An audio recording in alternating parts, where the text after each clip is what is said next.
தூய்மை பணியாளர்களை காவல்துறை கையாண்டது கண்டனத்துக்குரியதுன்னு சொல்லியிருக்காங்க நிறைய தலைவர்கள். தூய்மை பணியாளர்கள் சார், அதாவது தொடர்ந்து அந்த தூய்மை பணியாளர்கள் உட்பட பாதிக்கப்பட்டவர்களுக்கு குரலா தொடர்ந்து ஒழிச்சிட்டு வரீங்க.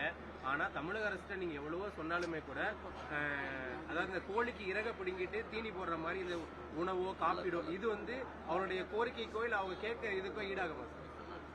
அதாவது தனியார் மயப்படுத்துவது என்பது அங்கிங்கு எனாதபடி எல்லா துறைகளிலும், தமிழ்நாடு அரசின் துறைகளிலும் இந்திய ஒன்றிய அரசின் துறைகளிலும் தொடர்ந்து நடைமுறைப்படுத்தப்பட்டு வருகிறது.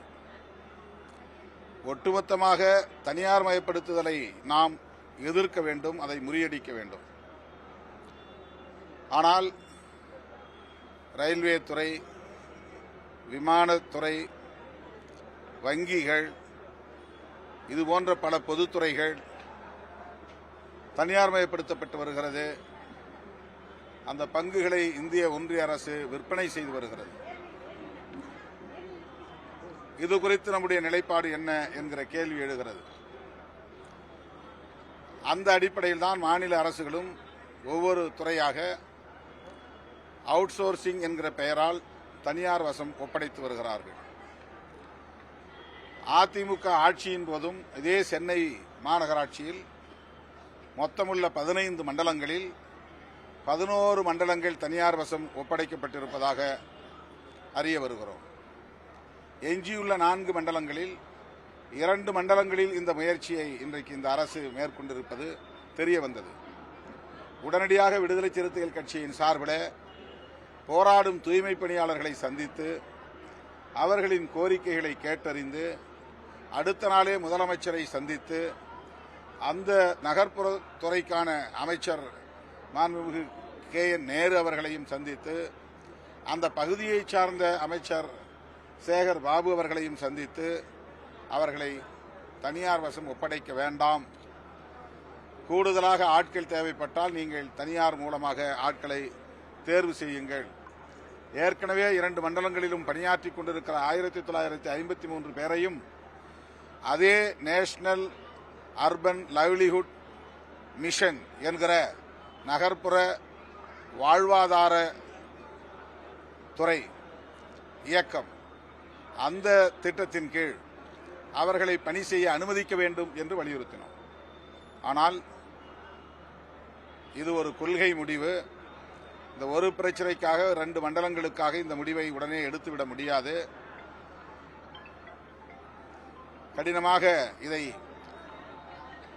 ஆய்வு செய்த பிறகுதான் ஒரு முடிவுக்கு வர முடியும் என்கிற நிலையிலே அமைச்சர்கள்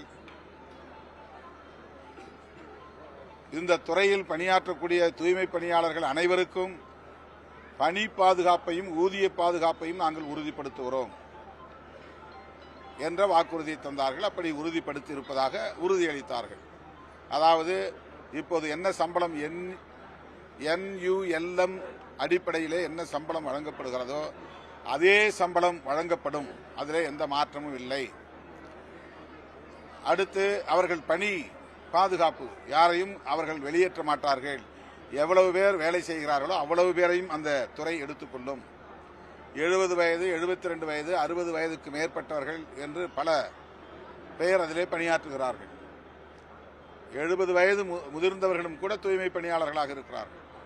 எனவே அவர்கள் அத்தனை பேரையும் அதே பணியில் வேலை செய்ய அனுமதிக்க தனியார் துறை ஒப்புக்கொண்டிருக்கிறது என்கிற தகவல்களை எல்லாம் சொன்னார்கள்.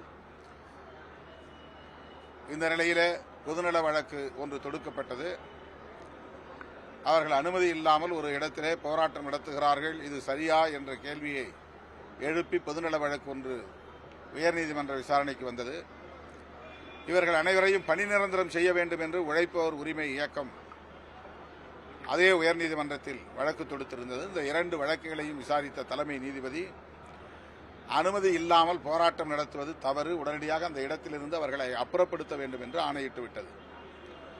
இந்த தொழிலாளர்கள் போராடக்கூடாது, அவர்களை அச்சுறுத்த வேண்டும் என்று அரசு எண்ணியிருந்தால் 2வது நாள் 3வது நாளே அவர்கள் அப்புறப்படுத்தி இருக்க முடியும். ஆனால் 13 நாள்கள் இந்த போராட்டம் தொடர்வதற்கு அனுமதி இல்லாத இடத்திலே நடத்துவதற்கு பல்லாயிரக்கணக்கானவர்கள் கூடுகிற ரிப்பன் மாளிகை முன்னால், சென்ட்ரல் ரயில்வே ஸ்டேஷன் முன்னால் அனுமதித்தது அரசு. அவர்களை யாரையும் அவர்கள் தொல்லை செய்யவில்லை.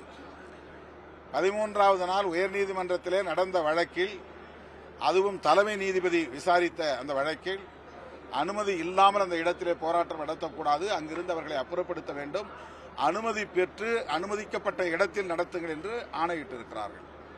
அதன் பிறகுதான் அந்த ஆணையின் அடிப்படையில் தான்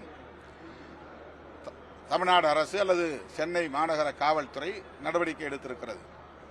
இதை நான் நியாயப்படுத்தவில்லை. தூய்மை பணியாளர்கள் பலர் தாக்கப்பட்டிருக்கிறார்கள். அவர்களுக்கு ஆதரவாக குரல் கொடுத்தவர்களும் தாக்கப்பட்டிருக்கிறார்கள். ஆனால் 13 நாள்கள் அந்த இடத்திலே போராட்டம் நடத்துவதற்கு தமிழ்நாடு அரசு அனுமதித்தது என்பதையும் நாம் மறந்துவிடக்கூடாது.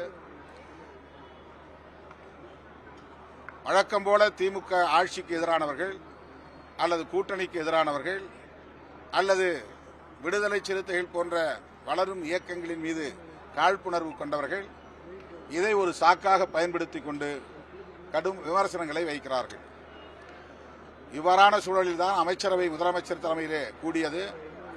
அவர்களுக்கு பணியில் இருக்கும்போது உயிரிழந்தால் 10 லட்சம் இழப்பீடு வழங்குகிற காப்பீடு திட்டத்தை அறிவித்திருக்கிறார்கள்.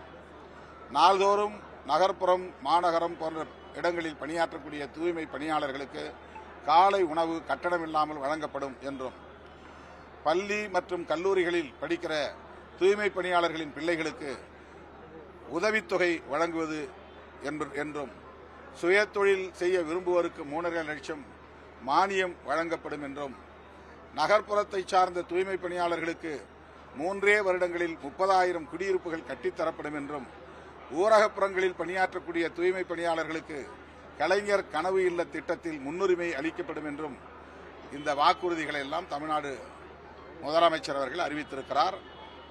தனியார் மயப்படுத்தக்கூடாது என்ற நிலைப்பாட்டில் அரசு உறுதியாக இருக்க வேண்டாம் என்று நாங்கள் கேட்டுக்கொள்கிறோம். தமிழ்நாடு முழுவதும், சென்னை மாநகராட்சி மட்டுமல்ல, அனைத்து மாநகராட்சிகளிலும், நகராட்சிகளிலும், பேரூராட்சிகளிலும், இன்னும் ஊர்ப்புறங்களிலும் கூட பணியாற்றக்கூடிய தூய்மை பணியாளர்கள் அனைவரையும் அரசு பணி நிரந்தரம் செய்து அவர்களுக்கு பாதுகாப்பை உறுதிப்படுத்த வேண்டும் என்று நான் விடுதலை சிறுத்தைகள் கட்சியின் சார்பில் கேட்டுக்கொள்கிறேன். தூய்மை பணியாளரை பொறுத்தவரை எதிர்க்கட்சி தலைவராக இருக்கும்போது முதல்வர் ஸ்டாலின் என்ன வாக்குறுதி கொடுத்தாரோ அதன் அடிப்படையில தான் அவங்க அந்த போராடுறதாவும் அவங்களே அதை முன்னெடுத்துதான் போராட்டத்தில் ஈடுபட்டு அந்த கொள்கை முடிவு அப்படின்னு சொல்லிட்டு ஒரு உதாசீனப்படுத்துறதை நம்ம ஏற்றுக்க முடியுமா? இல்ல, அதாவது எதிர்க்கட்சி தலைவராக இருந்தபோது அவர் எழுதிய கடிதத்தை காட்டினார்கள். அந்த கடிதம் என்னவாக இருந்தது என்றால், அப்போதைய முதலமைச்சர் எடப்பாடி பழனிசாமி அவர்களுக்கு எழுதிய கடிதம். 12,000 பேரை பணியிலிருந்து வெளியேற்றக்கூடிய ஒரு முயற்சி நடப்பதாகவும், அந்த முயற்சியை கைவிட வேண்டும், அவர்களை மீண்டும் பணிக்கு எடுத்துக்கொள்ள வேண்டும், அவர்கள் எடுக்காவிட்டால் நாங்கள் ஆட்சிக்கு வந்தால் அவர்களை பணிக்கு எடுப்போம் என்றுதான் அதில் சொல்லப்பட்டிருக்கிறது. தனியார் வசம் ஒப்படைக்க மாட்டோம், பணி நிரந்தரம் செய்து அரசு ஊழியர்களாக்குவோம் என்று அதிலே சொல்லப்பட்டிருப்பதாக எங்கும் தெரியவில்லை. அல்லது வேறு ஏதேனும் தேர்தல் வாக்குறுதி அளித்திருக்கிறாரா என்று யாரும் எனக்கு காட்டவில்லை. அப்படி இருப்பதாகவும் தெரியவில்லை. அப்போதைய முதலமைச்சர் எடப்பாடி பழனிசாமி அவர்களுக்கு எழுதிய கடிதம் இவ்வளவுதான் சொல்லுகிறது. பணி நிரந்தரத்தை பற்றியோ அரசு ஊழியர்களாக்குவதை பற்றியோ அது சொல்லவில்லை, அந்த கடிதத்தில் இல்லை.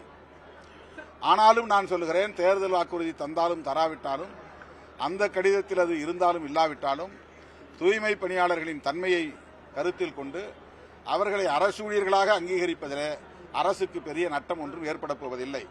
இந்தியா முழுவதும் தனியார் வசம் இதை ஒப்படைத்தால் கூட தமிழ்நாடு அதிலிருந்து மாறுபட்ட ஒரு மாநிலம் என்று காட்டக்கூடிய வகையில் மாண்புமிகு முதலமைச்சர் அவர்கள் துணிச்சலாக இந்த முடிவை எடுக்க வேண்டும். தூய்மை பணியாளர்கள் அனைவரையும் அரசு ஊழியர்களாக அறிவிக்க வேண்டும். ட்ரெண்ட ஃப்ரெண்ட் ஆக்கிக்கோங்க. தந்தி டிவியின் சப்ஸ்கிரைபர்ஸ் அண்ட் ஃபாலோவர்ஸ் குடும்பத்துல நீங்களும் இணையுங்க.